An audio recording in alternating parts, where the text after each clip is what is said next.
Hello, and welcome to episode 45 of Friends of the Show. I am Stephen W. Skinner, and this is the podcast where I get to know some of the nicest and funniest people from the internet. They are the Friends of the Show. This week's friend is Rob Elliott at Rocky Momax. And what a nice time we had. He tells us about the things you get used to when you live in Florida, and he shares stories from his wilder days. And we have a lot of fun answering all the inside joke questions submitted by our listeners. Thank you, listeners, and thank you, Tom. Be sure to follow at FOTS Pod on Twitter and send your questions for future guests. Now buckle up.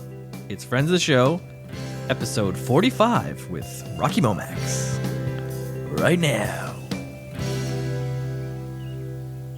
I don't know what's going to happen, man, but I want to have my kicks before the whole shithouse goes up in flames.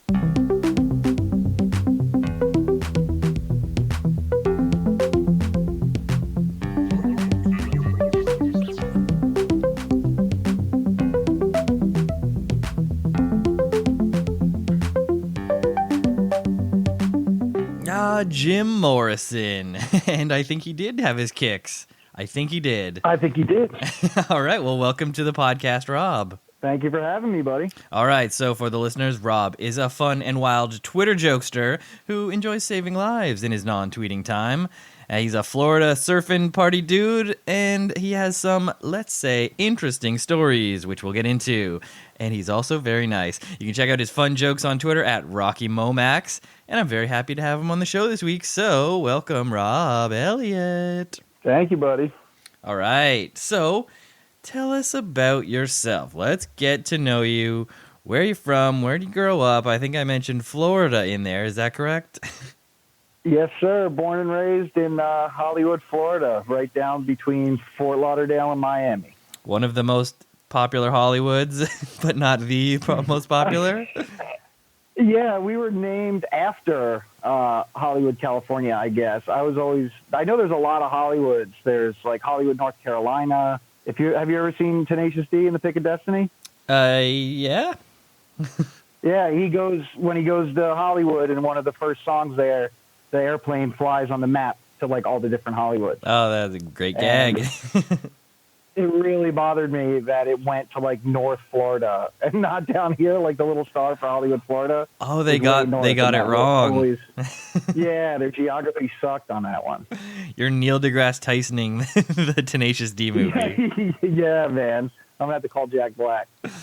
Yikes, y'all! You hate. Well, now you can kind of see where people are coming who love to debunk things because it affects different people personally. If they get your stuff wrong.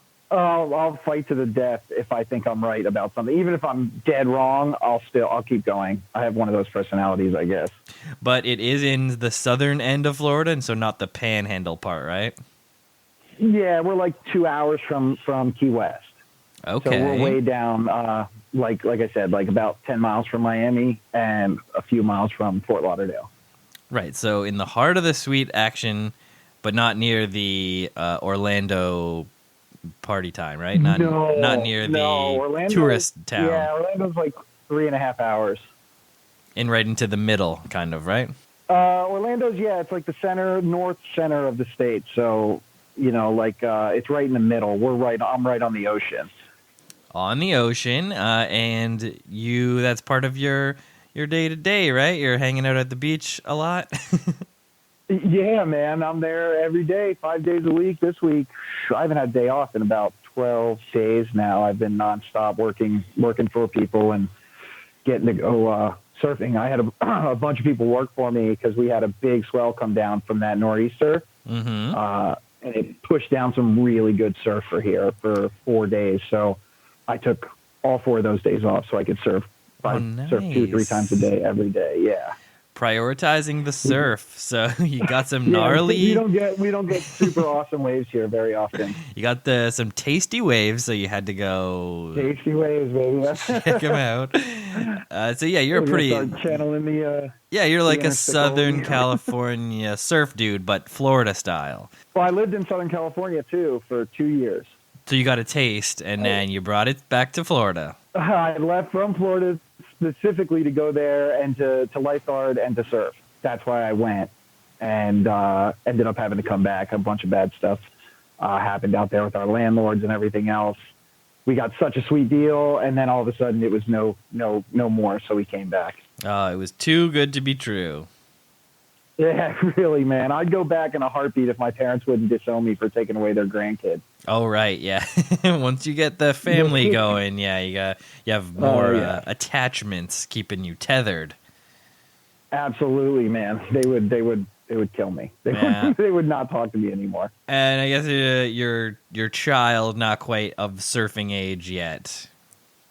Oh, he will. He's been in the water since he was like, I think the first time we took him in the ocean, he was like 6 or 7 weeks. Oh wow, very like ocean baby. I mean, I didn't fucking throw him in. I carried him in with me. Just comes out covered in seaweed. Just where were you? I mean, Well, very good. So so now you're in Florida. You got a family. You're at the beach every day. We're heading into the summertime. So is the summertime too hot? Yeah. You have to really make yourself remember how beautiful it is in the winter here to get through the summer. Because it's just not even the temperature. It only goes up to low 90s, which is hot. But you add on that humidity, it feels like the air weighs 1,000 pounds. It's really uncomfortable during the summer here. It's that humid air as opposed to over there in California, where it's sort of more of a dry heat coming off the desert. Definitely is. Yeah, I worked in the desert there too. I went out to specifically lifeguard, and I got hurt and ended up working as a golf caddy. I had like 5 different jobs, but I caddied in the desert a few times, and that might be worse than the humidity. So where were you in the desert? I would go out and I worked at TPC Summerlin in just outside of Las Vegas. For the pro tournaments out there. I went for 2 years.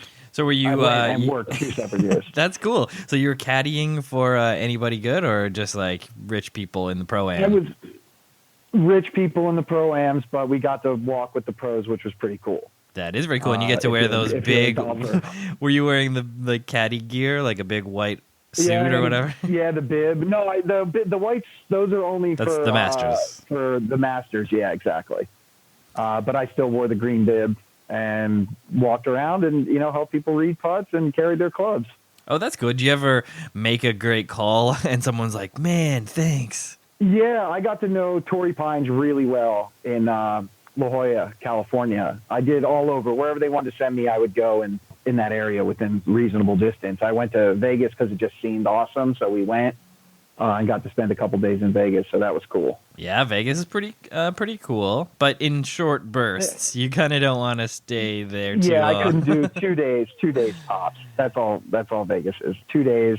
I did, we actually had a Twitter, it was called Comics of Twitter, that I did a show there with, like 6 other people from Twitter that I actually don't talk to much anymore besides Aristotle. He's the only one that I still stay in contact with. Well, shout out to Aristotle of the Twitter comedy crew.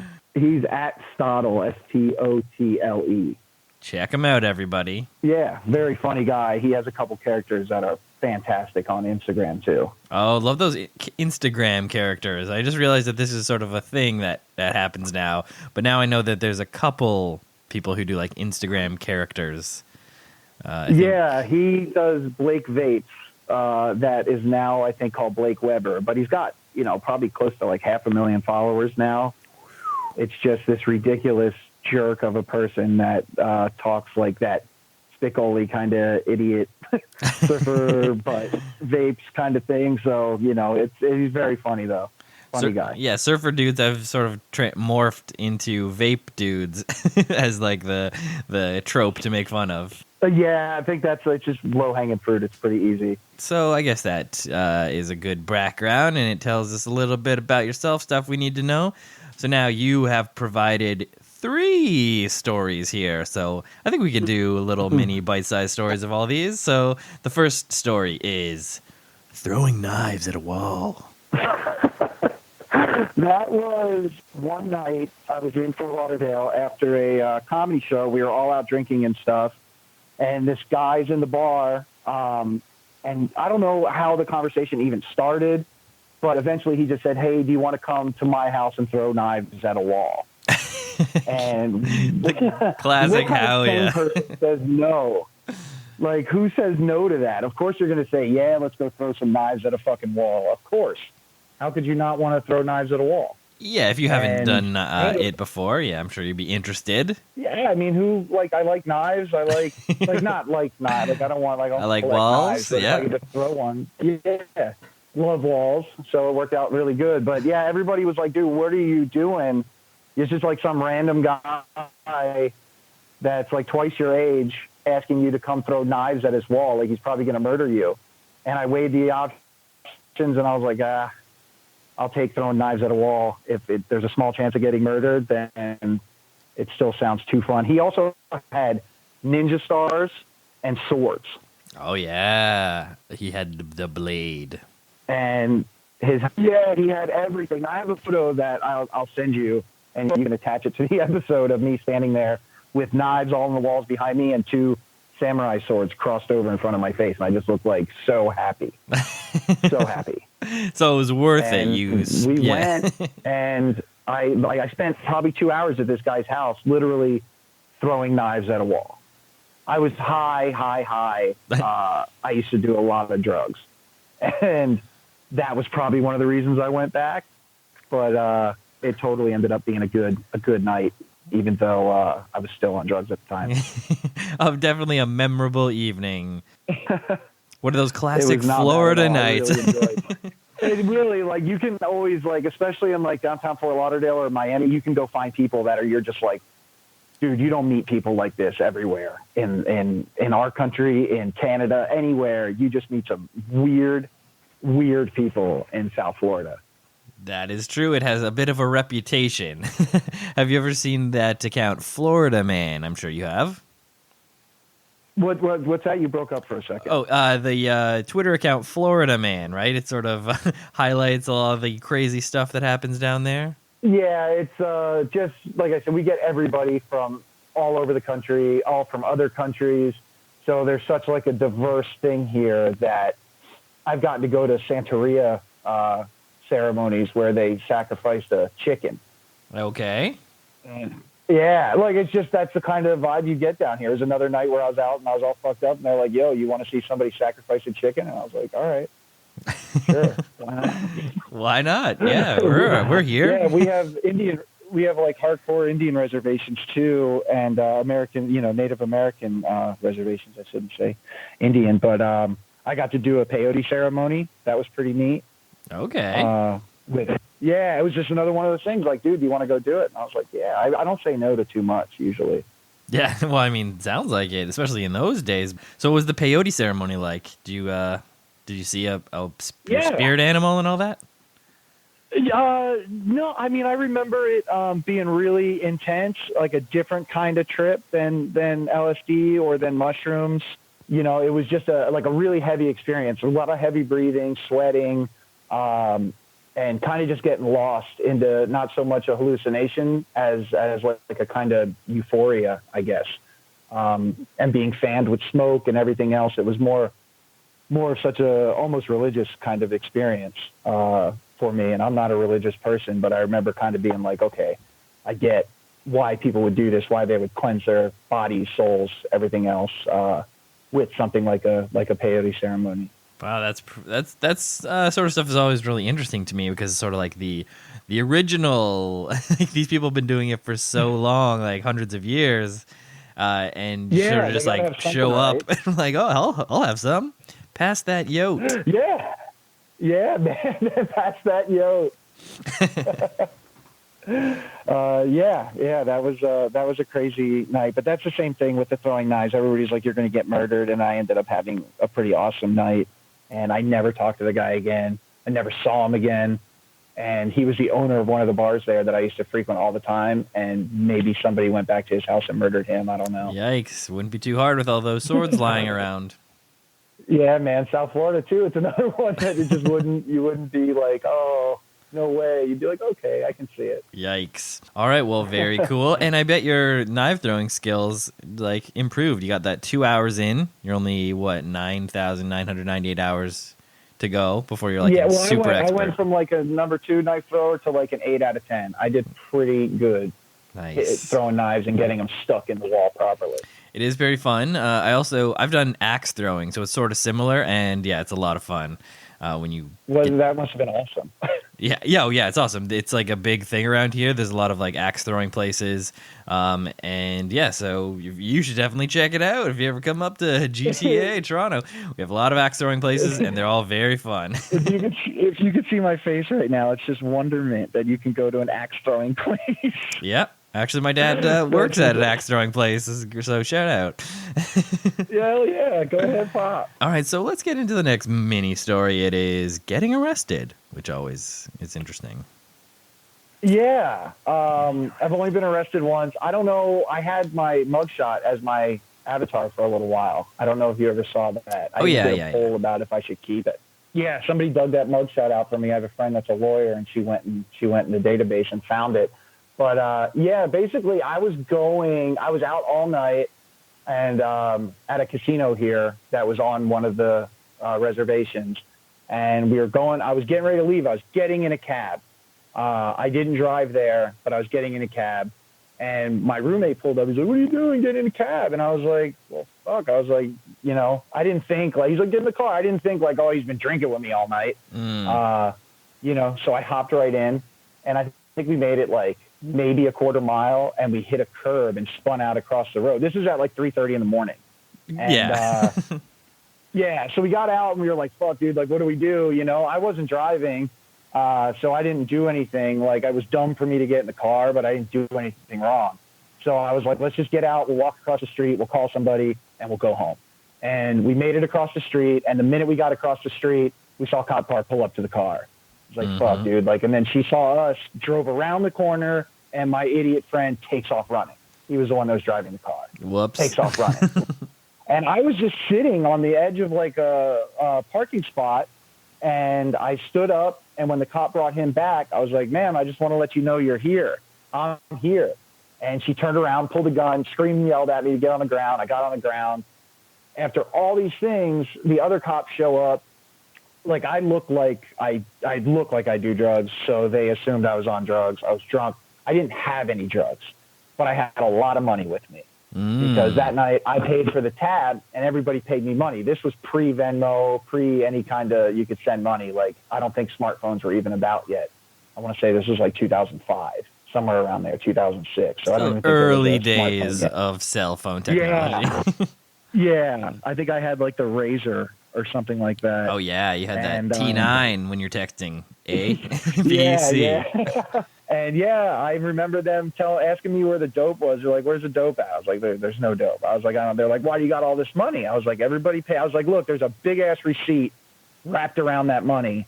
And I remember the cop crumbling up the receipt and being like, I don't see a receipt. And I was like, fuck, dude. And they pulled out my ID and I work for the city. And they're like, oh yeah, you're a firefighter. And I was like, well, I'm a lifeguard. And they're like, don't fucking matter. Not going to have that job tomorrow, and threw my shit on the ground and kept going through my stuff. And it was just a really bad experience with the sheriff's office. And they took us out west. And I remember taking my mugshot picture and seeing it. And I was like, damn, that's a good picture. I was like, that's one of the better pictures I've ever taken in my life.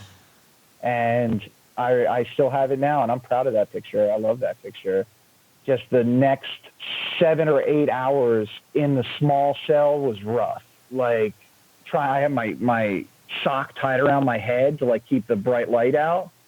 And as we're getting chained up together to go to the main jail, I have a guy chained up to me and he's like, hey, he's like, feel my head. I'm like, well, why do you want me to feel your head? He's like, just feel it, right here. He's like, just put your finger right here. He's trying to show me with his wrist because he can't use his fingers. And I started pushing and I was like, I don't see nothing. He's like, hey, he's like, nothing's falling out. I was like, no. I was like, what am I looking for? He's like, crack. Oh, dude, like, this guy's got me looking for crack on our way to like one of the worst to go to in South Florida. Like, county is just really, like, I was scared going in there, dude. I was like, fuck, some guy tried to take my one phone call he was like, give me that number. And I was like, no, you don't have my fucking number. I was like, I got to call somebody. Like, who are you going to call? I was like, my fucking mom. I don't know. I'm going to call anybody that can help me right now. Get me the fuck out of here. And then they brought out a bologna sandwich and like a piece of cornbread and milk. And the same dude was like, hey, let me get your cornbread. I was like, bro, you can take this whole thing. I was like, I don't give a shit. You can have my food. And got out of there that morning. And when I got out, they give you all your stuff back. So like, here's your belt, here's your shoes, and here's your phone, and here's your money. And I go to get the money, and I was like, there's like $6. And I was like, I had a lot more money than this. So like, yeah, well, we took 125 to bail you out. I was like, I had like $600. And they're like, oh, well, we only had the 131 or whatever that was in your pocket. I was like, that's not what is in my pocket. So apparently when those cops crumbled up my receipt, they said, I'm going to help myself to a little bit of cash. And I walked out of there with $6. Damn. $6. I mean, we've all seen it on TV shows and movies.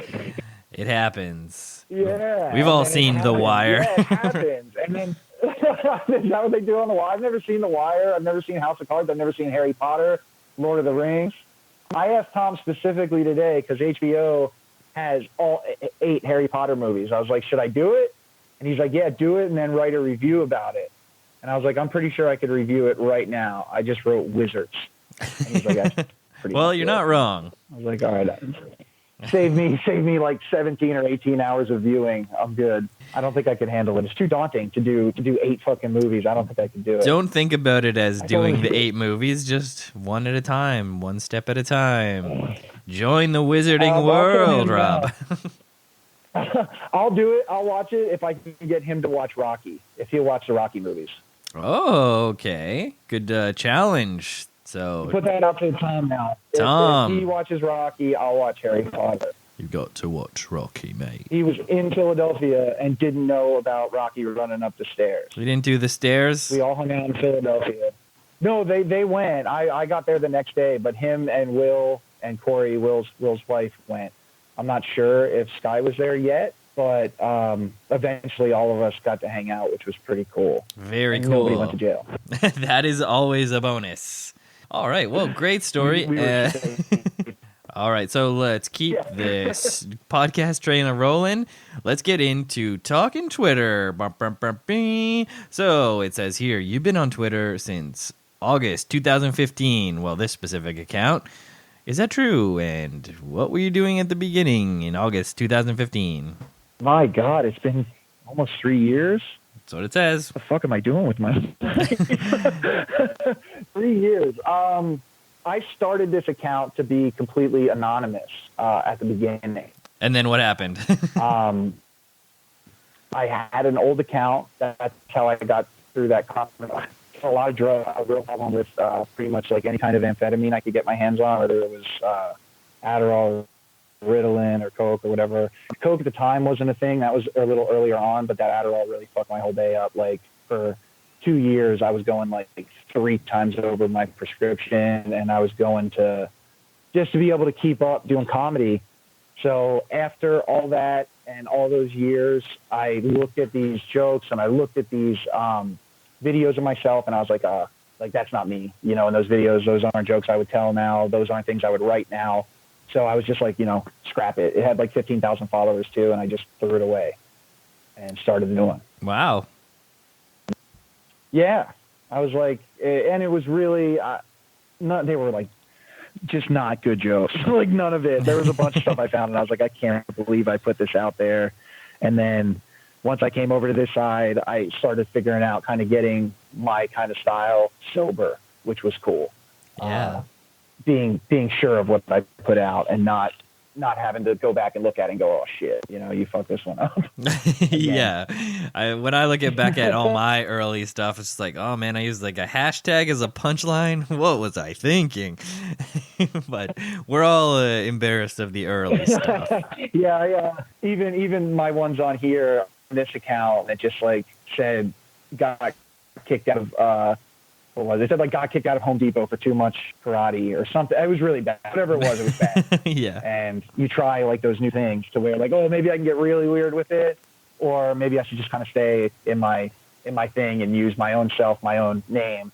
Eventually, I used my own name. It used to just say Rocky, but then it went to Rob, and then it went to Rob Elliott. All right, so now you're online with your own name. How'd you choose that handle? Okay, well, my dog now is Rocky. My dog growing up I have two dogs. I have Rocky and I have Morrison, who goes in with my quote there. I was a massive Jim Morrison fan. I basically thought I was him for like 2 years while I was doing like super drugs, like really knocking shit out.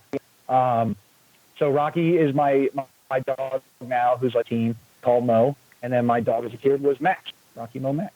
Well, there you go. Shout out to all the animals. Shout out to the pets. Yeah. Very I love my dogs until I had a kid. Now they're just a pain.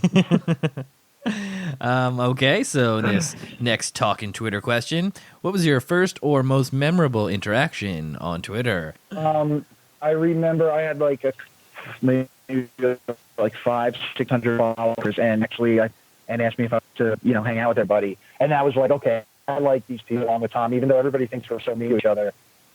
He's like a really good buddy. I talk to him still probably every day. And he brought me into a room, and I think like Sky was in there. I Am Space Girl, who I hung out with, that Abrasive Ghost.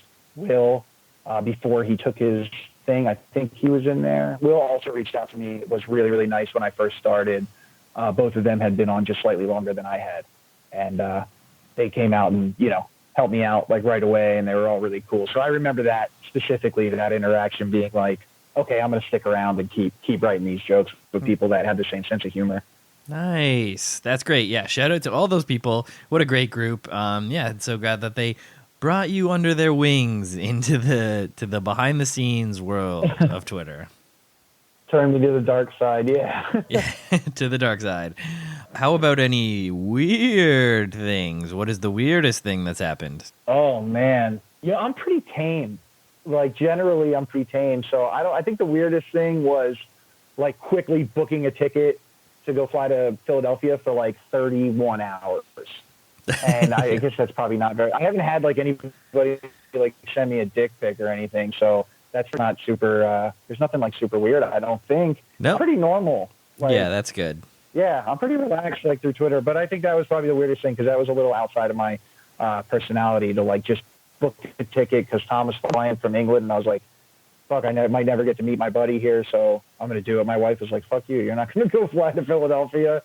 And I was like, yeah, I think I will. You can be mad at me for a day or two. You'll get over it. And, yeah, we went up and had just such a great time with everybody. Sky's my blood brother. She's a radical woman. She's awesome. Yes, one of the best. Everyone should be following her. I Am Space Girl in Space Girl Incognito account. And, yeah, that sounds like a lot of fun. It sounds like a great tweet up. And so you'd say it's worth it. It was worth the 31-hour hang. The night that I got home, I got strip searched at the airport because I had a pill in my pocket. And it was an Ativan that I'm prescribed, and I really don't even like taking because they make me tired, and I don't like tired. But I had one in my pocket. They asked me what it was, and they're like, come back here to this little thing and take off your pants. And I did that. And then I took the Ativan because they're like, you got to take it. You can't take it with you. So that night when I got home, my wife like ended up feeding me in bed. I was so fucked up from alcohol and dehydration and Ativan. I'm old, dude. I'm 34 now, so I can't do it. I can't do it like I used to. Not like the old days, Rob. No, all right. Anymore. Okay, very cool. So this next question, how about any interesting or fun interactions with celebrities or brands? Anything cool to report? Let's see. Well, Mark Hoppus like straight up ignores me, which sucks. My first concert I ever went to was Blink-182 when I was like 14. My mom drove me and waited outside for me. Oh, I actually talked shout about that out on to Tom's moms podcast. who drive people to concerts and wait outside. Great mom move. Shout out to all the moms who do man. that. Yeah, I was 13, 14, something like that. I guess otherwise, like celebrities, I don't think any of them care for me very much. I don't know. Anything Steakum wrote me, and everybody's got a Steakum shirt now. But, see, that's what I'm talking about. Brands. So you have been interacting with Steakum, one of the new hot brands really nice. Online. Yeah. And I forget, there's been a couple other that I've written back and forth to, but specifically, I can't really think. I also have really awful memory and short-term memory due to me getting hurt and doing so many drugs. My short-term memory sucks, like really bad. Yeah, mine as well. So we're in the same club. All right, so we got a couple more here. Twitter questions, and this one would be: who would be your dream follow back? So someone you currently follow, who you would like to follow you back. Oh man, probably Hoppus. Yeah, Everybody's Mark got a Hoppus. little piece of this guy, and I'm just such a nerd for Blink because, you know, like I said, it was like I was like 13, and I went from listening to like hardcore rap, and I heard Blink at a skate park, and I was like, dude, I dig these guys, and ever since then, so you're talking 20, going on 22 years that I've been a fan of his band. So Big that would fan. be cool. Yeah, great. That's the Great only band. one I I'm a can big think fan of, like, too. right away. Yeah, shout out to Mark Hoppus and the guys in Blink 182. Even Tom. Even Tom, I always fucking loved. I always knew he was a fucking nut. Yeah, I kind of identify with him more than anybody, I think, in the band, just to him being such a fucking weirdo. Yeah, he's a nut, but I'm usually the weird guy. But it was all fun in those early Blink days. Oh, so much fun! I remember that concert very clearly. And what that era led was on that? to- Which album were they doing? Is it like Dude Ranch? Was it? It was Dude Ranch, so we're talking 98. So Enema was just coming out, I want to say. They played songs from Enema because I remember that. Right, so it's pre them blowing up huge. Do they just? It was in a bar, like a literal, I think it was called like Social South or something, but it was like they cleared out a big giant room. I mean, it was big. There was probably 1,000 people there, but it was packed 1,000 people. And that would have been awesome. That was like primo cool. Blink, like before anything. Yeah. It's on YouTube too. The show's on YouTube. Oh wow, very cool. Like I'm gonna have once to a check year, I that pull out. it up and leave it on, like when I'm doing chores in the house. Just great memories. Yeah. All right, very cool, Mark Hoppus. Okay, so this final question is: who would be your ultimate dream follow back? Now, this is any person, real or fictional, living or dead. Literally anybody. Tupac. Tupac. Oh, good one. I think Tupac would be the coolest thing. What do you think his tweets would be like? Oh, I don't know. I think he was such an incredibly smart person. I think he'd be have really entertaining things to say. He was just I've been such a huge, massive fan of his for so long. I just feel like it would be kind of inspirational, kind of little shit talking too, which would be fun. He would have good clapbacks. Yeah, yeah, you wouldn't have to, he shoots first, I bet. So, yeah, you'd have to clap back. Very good answer. All right, thank you for answering all those talking Twitter questions. Now we get into the tweets. So you have selected one of your own tweets to be shared upon the podcast, and it's the PHARAOH tweet. It's a PHARAOH tweet. So we can role play this if you have it handy. I can be the subject, and you could be PHARAOH.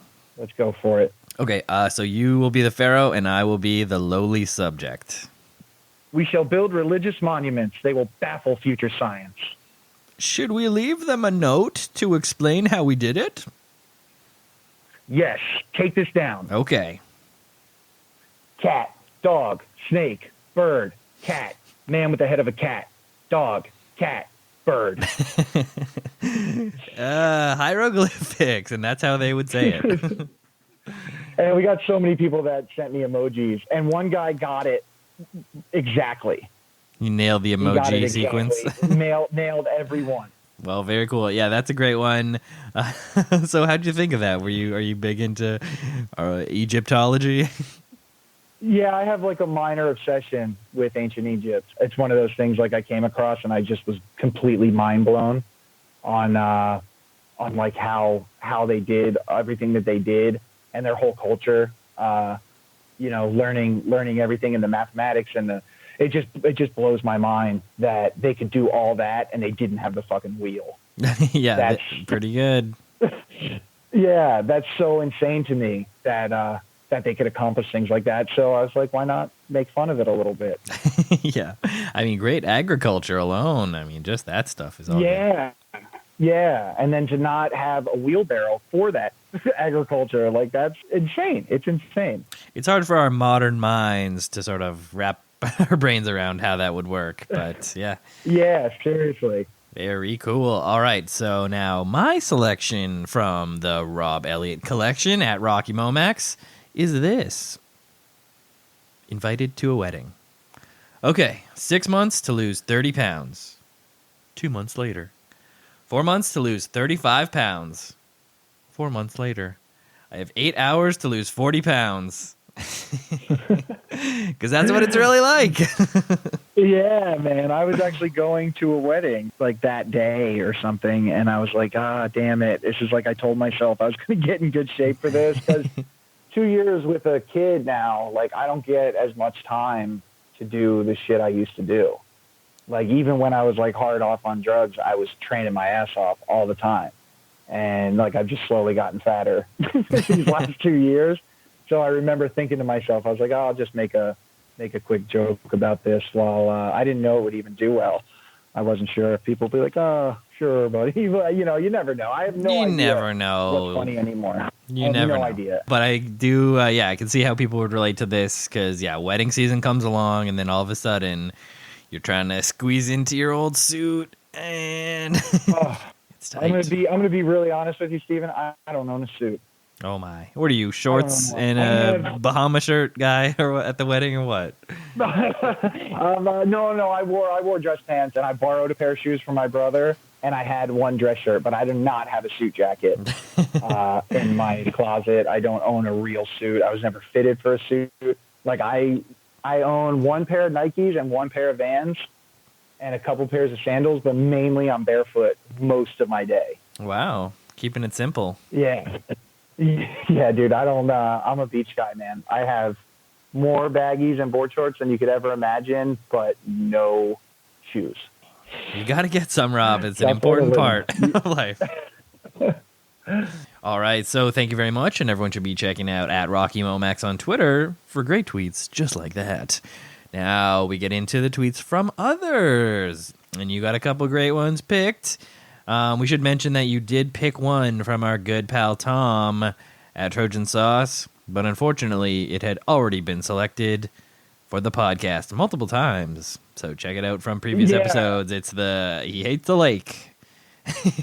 It's such an amazing, funny tweet. It's a great tweet, and we should, so I had to give it a shout out, but then I made you pick a different one, so we'll get to it. Yeah, there's a lot to choose from. It was really hard, so then I tried to, like, branch it out a little bit to maybe, something a little different that made me, the one that I chose, the first one from the bigger account, was one that made me want to make this account.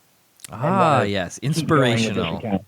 Yes, and it is from a great big account, as you said. It is Nathan Usher at The Nate Wolf. Always so funny, just like some of the most funniest tweets of all time.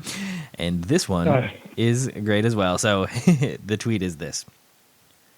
Do you think that I reference dinosaurs too much when I write? I asked. She was silent, like the P in pterodactyl, but it said everything. Classic. Yeah, that'll make me smile. And just the way it's written, he didn't have to do a dialogue. Like it's just brilliant. I think it's just such a well written, funny. It's a perfect tweet. Yeah, and like you mentioned, it's just written sort of in the classic style of writing, not a format, which you normally see a lot because it sort of makes it easier, sort of like a screenwriting format. But the writing makes it so much better. And everyone should be following the Nate Wolf. He's like one of the best of all time. And now we get into the second pick from it's at Mocky Romax. Now that's very interesting. So you are Rocky Momax, and this one is at Mocky Romax, and it's the same picture as your avatar, but it is flipped. It is flipped. So this that got you confused. So this, it confused me because I was like, you can't send your own tweet again for this segment. But it turns out this is a parody account of you that someone runs, and so let's just read the tweet that you've selected here. So it is my funeral after 20 years as a lifeguard. The priest says. He died doing what he loved. Cut to me falling out of a lifeguard tower. It's so fucking dumb, dude. 'Cause I fell out of my lifeguard tower and I smashed my face right around that time. Maybe it was August of 2016. I stood up. It was like 150 degrees. I stood up. I got lightheaded and I fell over onto my face. And it was like from like 6 feet up, like onto my face. And I'm 6'2", like 240 pounds, and I went down on my face and smashed my whole face to bits. And Tom decided, hey, was I not supposed to say it's Tom? Fuck it, it's Tom. It's Tom that runs the account. I don't care if anybody knows. It's Tom. And he thinks it's absolutely hilarious, and I kind of agree with him. I hate to agree with him on anything, but it's really funny. So it is Tom, our old pal, Trojan Sauce, running this account and making light of your horrible accident. So you ended up okay, right? Like, was it onto the sand or what? The account's been around for a whole year. I can't believe that. And I like that I'm looking at it now. He even he made his own account called Runny Bat Comics. Oh my God. I'm looking at the account now because I have Bunny Rat that we do our own comic strip on Instagram, me and a friend.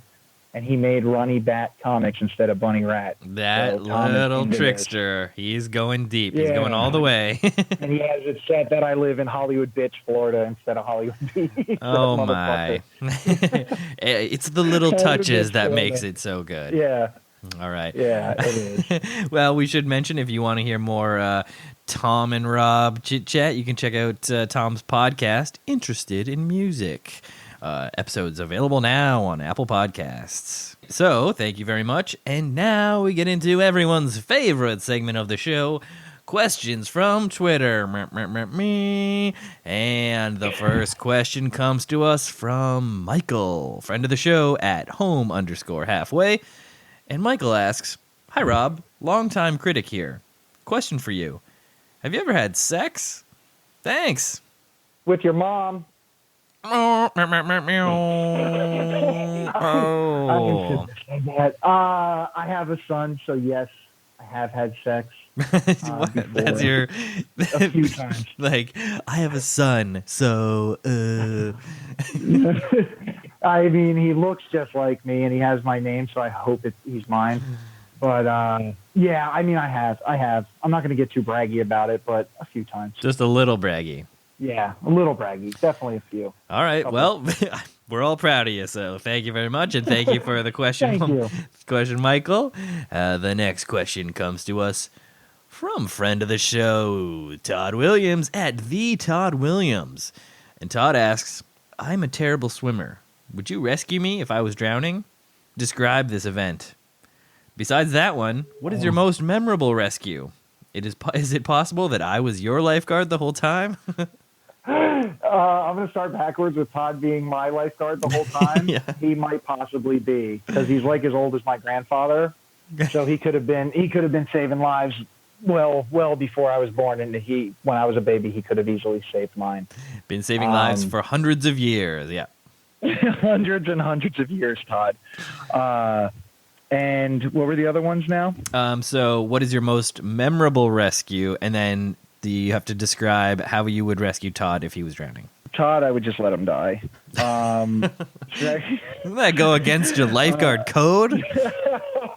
No, I would do the old lifeguard trick that is basically when you know somebody wasn't listening to you or was doing something they weren't supposed to do, which make you have to go get them, which would make you have to go out there and rescue them. You kind of get to them and then just kind of let them panic a little extra second before you hand them that buoy, right, or before you go in and actually get them. There's been so many times where people have been like, "No, I'm an Olympic swimmer," or I swam in college," and you see them go out and you told them not to go somewhere, and then they end up, you have to go in for them after all that time. I will definitely sit and let somebody panic a couple extra seconds just to let them drive the point home. And most memorable. That's okay. Dude. Most memorable rescue. So like one of those jerks or someone good. No, Actually, I guess the one that's coming to mind now was a guy that was a big dude, and we had several of us in the water to go get a party of like 4 people that got sucked out in this huge rip. And a rip is a rip current that it's a channel of water that when it circles it, you can't see my hands. I'm like doing my hands like I can show you. And it goes into the shore and then pulls back out into basically like a conveyor belt almost of current that people can't fight against. So you have to kind of get to them, bring them to the side of that, and bring them in. And if you're, a lot of the lifeguards can pretty much just swim right through them. That's why they have us there.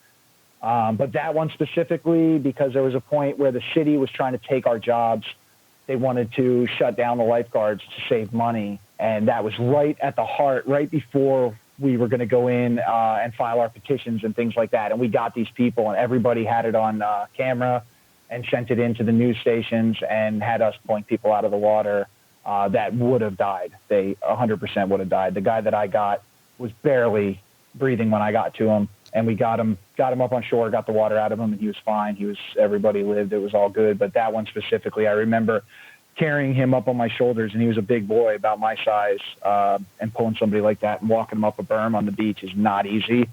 And it ended up being that the news stations got wind of it, and we got to keep our jobs. Man, that's like the climactic scene in the movie where you're like, oh no, they're gonna shut us down. Like, but this is our last week. We gotta stay on the job, and then you save everyone. It gets broadcast on the news, and then cut to next week. Everyone's back at the job. Everything's good. That's pretty much what I remember, getting out of the water and being like, send these videos to the news, bro. Like, send them to the news. Make sure they're trying to take our jobs. And yeah, like 2 weeks later, they voted it down, and we're all still here. Very cool. Well, thank you for your service. Thank you for saving those people's lives. Very cool. We appreciate all the people who save lives and putting their lives on the line on the beaches of Florida every day. So thank you very much. Absolutely, and man. The next question comes from, you guessed it, Tom, and his handle is at Trojan Sauce, and we got a few questions here. He says, hi, long time reader, first time commenter. 1, can you read? Yes. Yes, very good. That's it. That's all he gets out of that. Those Yes. Florida schools, some people say they're not good, but guess what? They taught Rob to read. Yeah, they taught me to read, but that's about it because they are awful. So they are bad, okay. But that reading is Yeah. important because you wouldn't be able to go on Twitter without it. Like, if you didn't work for it, there's probably people that don't know how to read unless you really wanted to. Like, our schools are bad. Yikes. All right, number 2 from Tom. What part of the bear would you most or least like to eat? What part of the bear? The first thing I thought was eating a bear heart. That was my very first thought, was like just munching down on a bear heart. So I'm going to say that's the one I'd be most likely to eat, is the heart. Uh-huh. And what part would you least be likely to eat? What do you think? His butt. Yeah, bear dick. I think bear dick would be the least fun thing to eat. Like, any dick, generally, for me, is probably the least fun part of anything. All right, good answer. Okay. Now, question number 3, the final question from Tom. It's a classic. Would you rather lay on the ground with your mouth open and let a worm slither around in your throat for an hour, or get a temporary face tattoo of me, Tom? Fucking, I'd have that face tattoo so fast. I might do it without having. And may I say, buddy, your Tom is perfect. Thank you. I pride myself. I work on it, and I love getting questions from Tom because it gives me the chance. I do the worst accents. He makes fun of me so bad for trying to do an English accent or trying to do an Australian accent. Like, they don't even, it's like I'm completely deaf. Yeah, Australian is They're tough bad. for me too, but I do love doing English accents. Unprovoked a lot of the time. You got that one down. You got that one down. I wouldn't be able to tell if that was Tom or not. Oh, well, thank you very much. And thank you, Tom, for the great questions. All right, moving on. Next question comes to us from friend of the show, Brandon, at LeBearGirdle on Twitter. And he says, Hello, Rod. Can you please make an argument as to why I should be atop the rankings? Also, is a harp just a super guitar? Oh, Rod. Okay. Okay, so a few things we Yeah. need to unpack here. First, he calls you Rod, and your name's Rob, but why would he call you Rod? Oh, God, Tom again. Fucking Tom. He decides, I'm just going to lay it out now because I've had, like, so many people believed it. It was insane how many people really thought that my name was Rodbert. He put together a fake conversation between the two of us where me writing him, like, seriously saying my dad messed up on the birth certificate. And my name was actually legally Rodbert.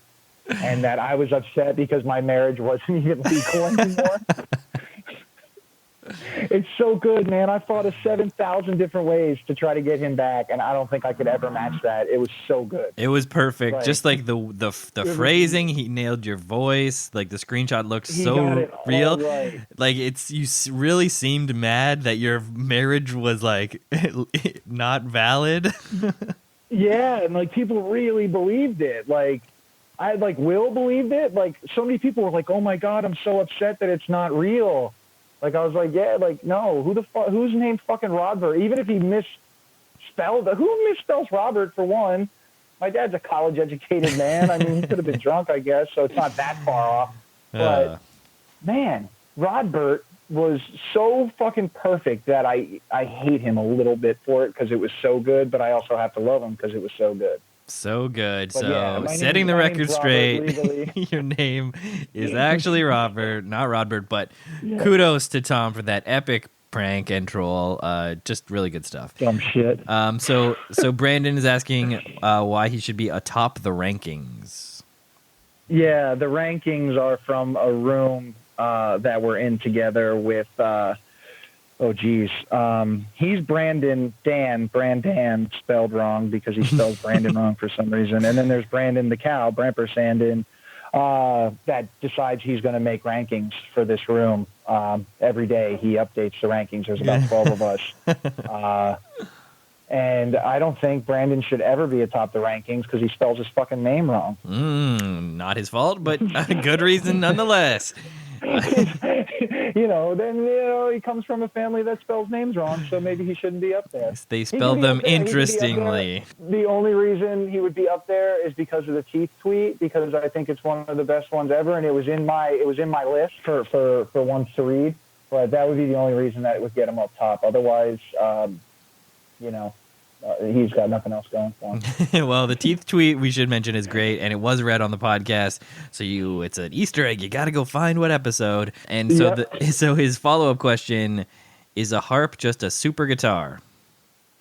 I think a guitar is a super harp. If you have like an electric, flipping it on him. Right? I mean, like imagine if you flipped the harp and plugged it into an amp and just ripped on it. That'd be pretty sweet.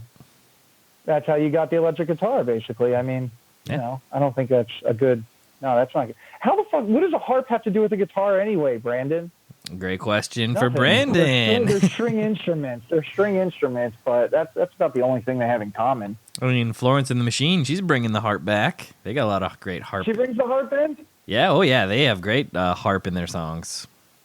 My wife listens to some of her music or their music, and I never really got into it. Yeah, listen due to the harp. Yeah, it's good. You gotta check it out. Great harp music in there. All right, well, thank you very much, Brandon, for the great questions. And the next question comes to us from friend of the show, Billy at Yegreen, and he's got 2 questions for you, Rob. The first: how many sandwiches do I want?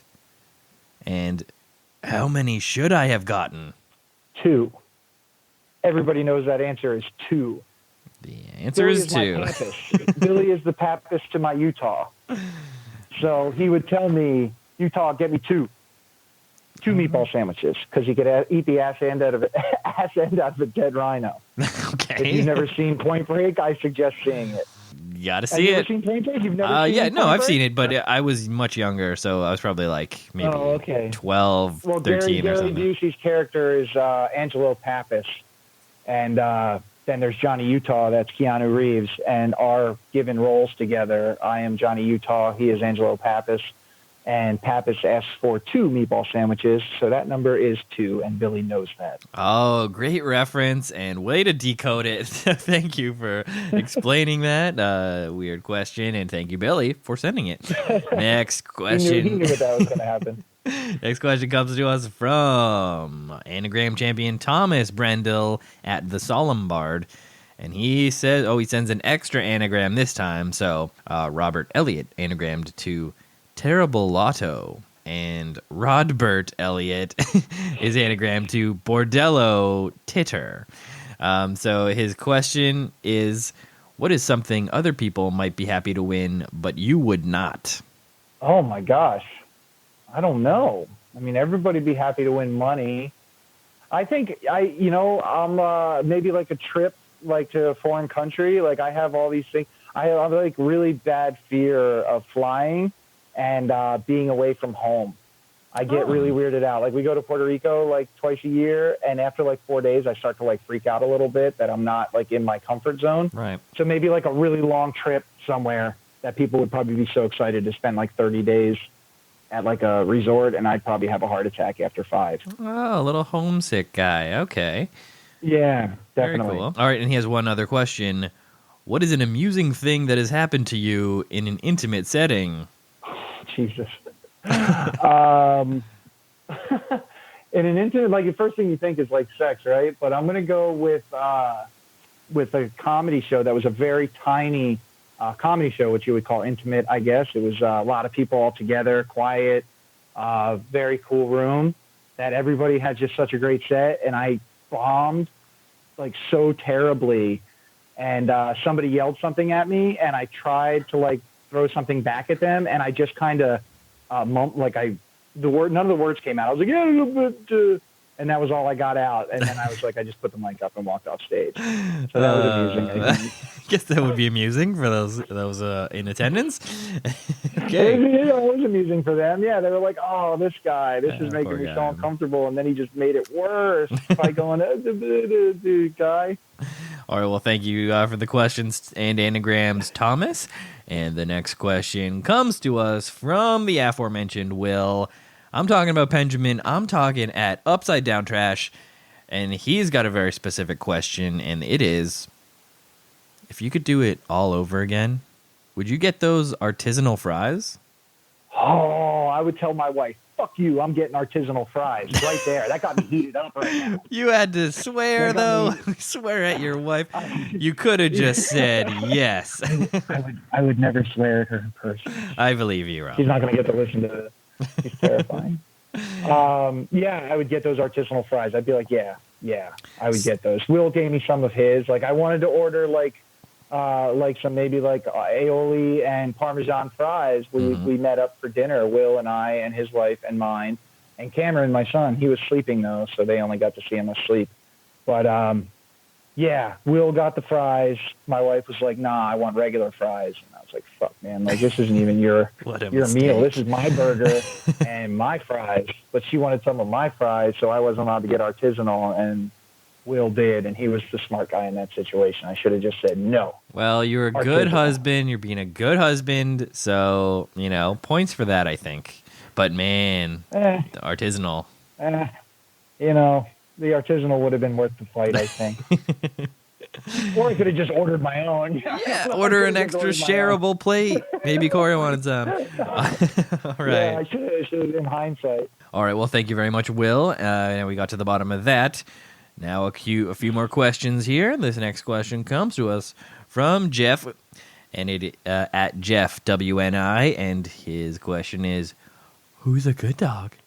Who is this? Who's a good dog?" It's me. I'm the good dog. What a good boy. I mean, yeah, I'm definitely. If I was a dog, I'd be a good one. I know that. There you go. I don't know what kind I'd be, but I'd be a good one. All right, we got a couple more questions here. Thank you, Jeff. And the next question comes to us from friend of the show, Dave Cactus, at Dave_Cactus. Dave asks, have you ever been to an NFL game where both teams did not have fun? Heck no.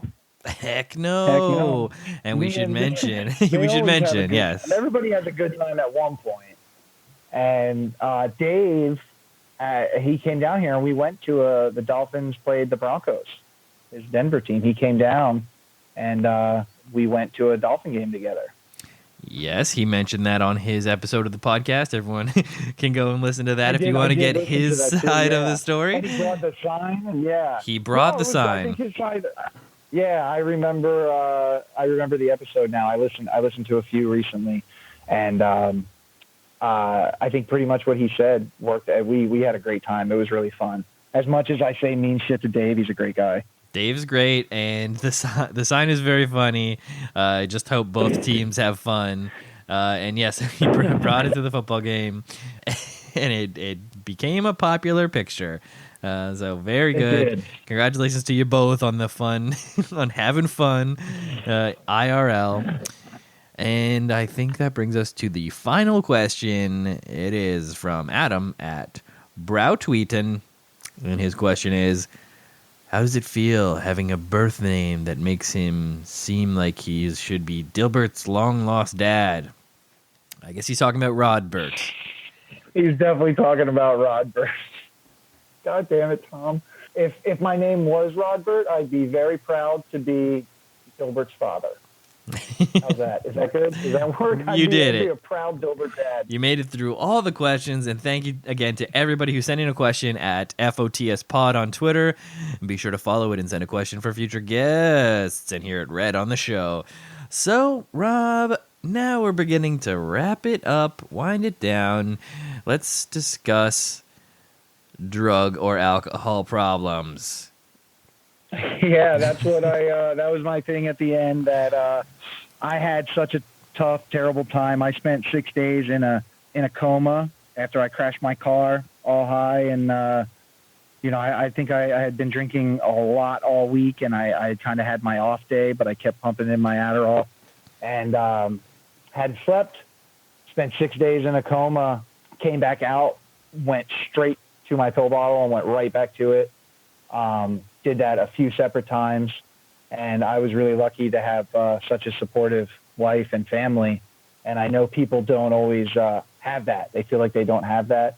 And I just wanted to say, like, if there's ever anything, people have that problem, if it's on Twitter, if it's wherever, you have people that love you and care about you, even if you don't think you do. Whether you bring it to your friends on Twitter, a lot of that can be super therapeutic. But just to know, if you're ever in a really bad spot, there's always somebody that wants to help you, that has love and will help. Rob, I think that's great. And yes, for anybody who's listening who needs to talk, just, find somebody and talk about it. And hopefully that starts the healing and starts to help. Because, it's a very difficult situation sometimes. But like you said, you just find someone who can support you and help you through it. And I'm glad that you made it through and you're still with us today. Thanks, Rob, for sharing your stories and your tales. And thank you so much again for being on the podcast. And I will wrap it up by playing the theme, and we'll say our goodbyes. All right, buddy. All right, well, thank you very much. Great episode. And everyone follow Rocky Momax on Twitter. And check him out on a Florida beach near you. Come hang out. See ya. Well, that's it. I hope you enjoyed this week's episode with Rod. Wasn't he nice? You can follow him on Twitter to keep tabs on him at Rocky Momax. Now be sure to follow at FOTS Pod and send a question for a future guest. It's everyone's favorite part of the show. Check out at Skinner Steven on Twitter for all the latest jokes. And visit www.stevenwskinner.com for all the old episodes. And don't forget to subscribe and leave a rating and review, even if you think it sucks. Thank you to Ruby Coast for the music, and thank you to Kyle I. Davidson for the theme. And thank you so very much for listening. I am Stephen W. Skinner, advising you to have a great one.